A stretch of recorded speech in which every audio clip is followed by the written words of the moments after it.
New this morning, an airplane landing in Wichita that's making national headlines. This Boeing cargo plane is on the runway at Jabara Airport this morning. At Jabara Airport. Take a look at that. The trouble is, it was supposed to land somewhere else, and getting it out may be complicated. KAKE's Jordan Shefty is live at Jabara this morning. Jordan.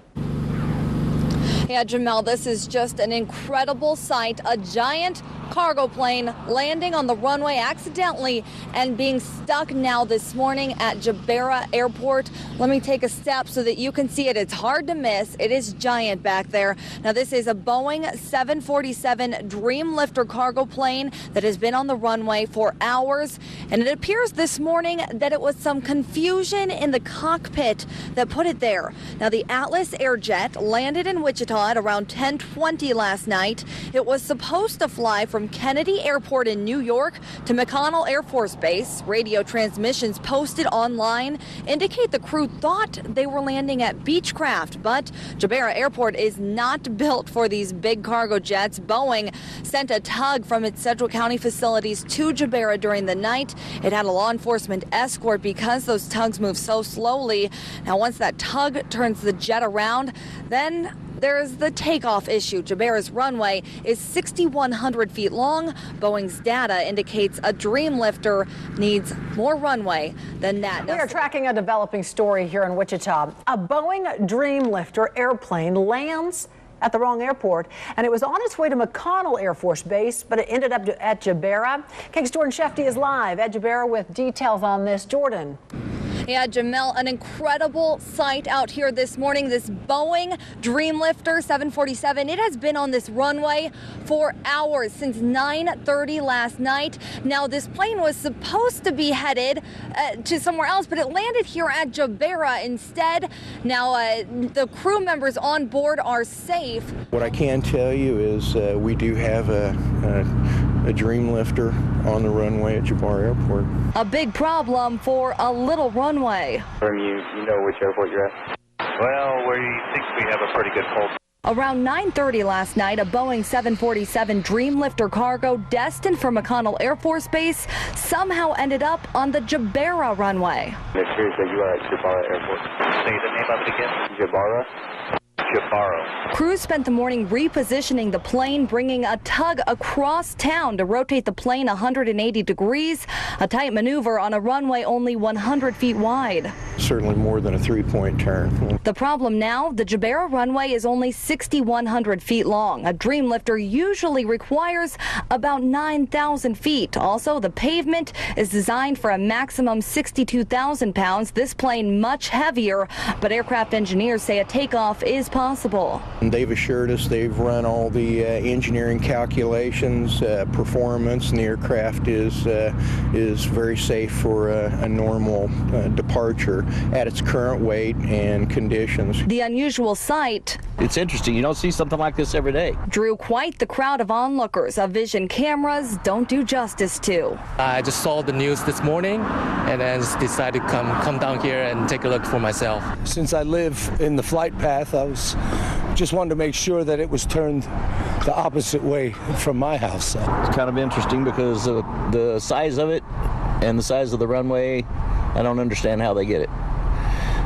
They had to be good pilots in order to get that plane on the ground and that short of a runway. R.J. Martin speaking from experience. He used to be a licensed pilot and says the fact this airplane landed here is impressive in itself. Now, the question is the takeoff. They say they didn't offload any fuel or anything off the plane, and that's what's going to make it interesting. Now, the Federal Aviation Administration is investigating, which they say is standard for deviations. They say that investigations typically take several weeks. Now, again, this flight set to take off in just about an hour now. Of course, what I have got confirmed from Victor White is that the new crew has arrived to Wichita, a crew that he told me was flying in from New York. And to the other crew, obviously, they flew overnight. They would be past their legal hours. You got a situation here where you could suck up runway lights. You could have the ground buckle underneath you because this runway is not designed to handle this kind of an airplane, although I'm convinced it will. But there's lots of things that could go wrong, and this crew is trained to handle those circumstances. Well, the wind could actually be a good thing. Let me explain here. Here's Wichita. Let's zoom in. Here is Jabera Airport. Now we have a north wind. I just checked. Jabera Airport gusting up to about 26, sustained at 20, and that's likely to intensify as we go through the afternoon. They are going to be taking off to the north into that wind. That is a good thing. That provides the maximum amount of lift for this airplane, and that's what they need. Now, McConnell has 2 parallel runways, and Jabera only has 1. KAKE meteorologist Jay Prater is also a pilot, along with being a meteorologist, and has access to these diagrams. So show us what you mean by this, Jay. Now, the ironic thing, if they would have left the autopilot coupled, it would have taken them right to 19 left at McConnell Air Force Base. Where they wind up? About 8 miles to the north. And here is the chart for Jabera Airport. It's a single runway. It's only half the length at 6,000 feet, and it's not 19, it's 18. So when the landing lights illuminated the giant 18 painted right here, they should have known immediately they're about to put down on the wrong runway. But the engines are on, the lights are on, and it's about to happen. I think I hear them spool up. Chris, are they spooling up? Spooling up. Spooling up. Here it goes. Here it goes.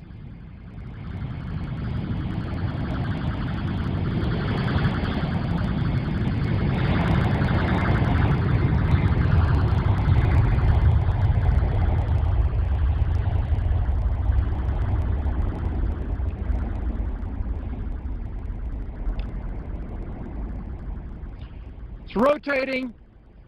It's rotating. It's off the ground.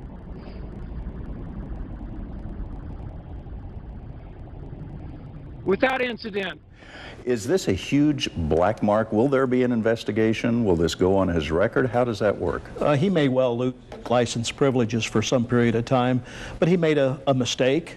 But I've got to tell you, it's not a hard mistake to make. A Boeing Dreamlifter lands at the wrong airport. In the cockpit, confusion. Giant 4241 Heavy, verify you are on the ground at Beach Airport? We think so. Radio traffic last night between the McConnell Tower and the pilots of the Dreamlifter really revealed just how turned around those pilots were. We get our first indication at about 9:20 last night that something isn't quite right.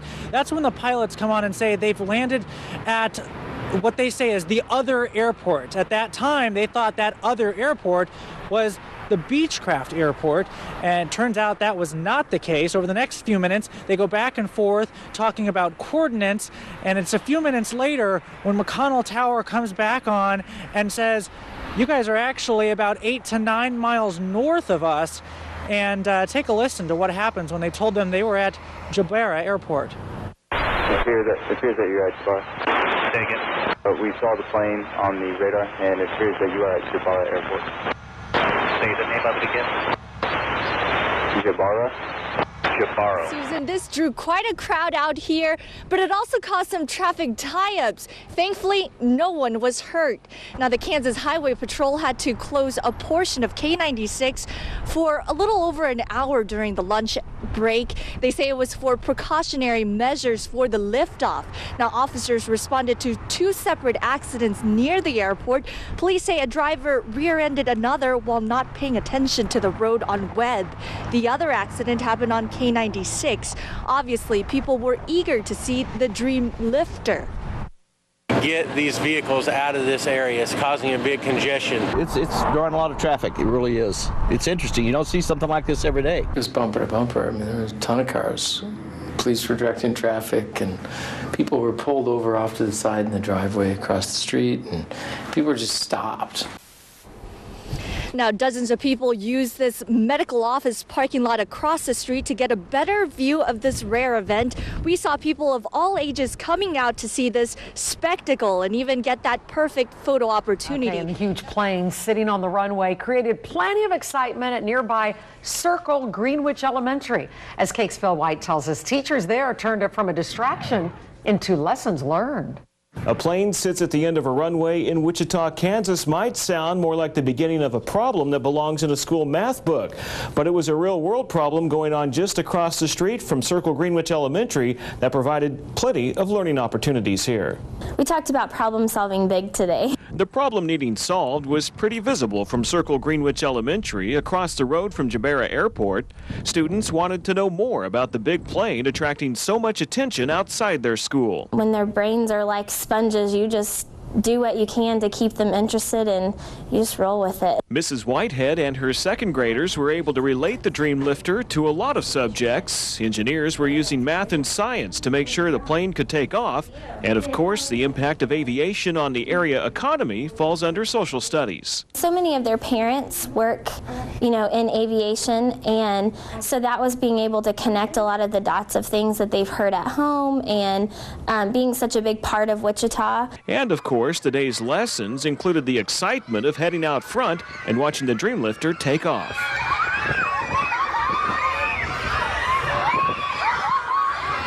Mrs. Whitehead says teachers are always excited to teach around real-world events. As a teacher, you just jump on that kind of stuff and don't let that go to waste. If you were on Twitter at all today, you know there were some pretty hilarious tweets about the Dreamlifter. Here are a few of my favorites. Someone actually made a Dreamlifter Jabera Twitter account early this morning. Now, one of its tweets, "Thank you for your hospitality, Jabera. We'll try not to do that again." Rico tweets, "Wichita, the air capital, featuring a variety of runways of different lengths to fit all your Dreamlifter needs." ABC, CBS, CNN, all keeping the nation abreast of what was happening in Wichita today. But this one is my favorite. Tweeted in the morning by a female pilot named Carlene. "Women pilots don't land at the wrong airport. We ask for directions." I love it. I love that. You can watch video of the Dreamlifter take off again and watch today's coverage at KAKE.com and be the first to learn about breaking news by liking KAKE TV on Facebook and following KAKE News on Twitter. Almost 6 months after the Dreamlifter's mistaken landing at Jabera Airport, we are learning that it did damage the runway there. This was the scene last November when the huge plane landed at Jabera instead of McConnell Air Force Base. In this KAKE exclusive tonight from Chris Frank, airport authorities confirm the damage. The Dreamlifter that landed here weighed nearly 10 times what this runway is rated to handle, so it really shouldn't be any surprise that it caused runway damage. Yeah, that's the Dreamlifter tire. And next to where the 747 Dreamlifter finally came to rest is now visible damage to the runway. This is new. That one right by your foot, this thin one right here, that's new. Cracks, not visible days after the Dreamlifter flew away, are now readily observable after this winter's freeze and thaw cycles. They're not at this point creating any safety hazards. The pavement is still very usable. The Dreamlifter mistakenly landed the night of November 20th at Jabara instead of its intended destination, McConnell Air Force Base. Jabara's 8-inch thick runway is designed for general aviation aircraft compared to Mid-Continent's more than 12-inch thick runways. An engineering firm examined the runway in December and will return in June for another examination. The visible damage is in the location where the Dreamlifter stopped, parked, and turned around for takeoff. One would assume that extended duration of sitting there, also the perhaps additional force on that pavement as it stopped. It was simply too much weight for the runway's design. Christopher says it's understood the damage will only get worse, so the Wichita Airport Authority is working with Atlas Air, operator of the Dreamlifter, to repairs made. A cost estimate is not known yet. Certainly to make us whole. And the Wichita Airport really wants these repairs made this summer before we go through another winter and another set of freeze-thaw cycles. At Jabera Airport in Northeast Wichita, Chris Frank, KAKE News.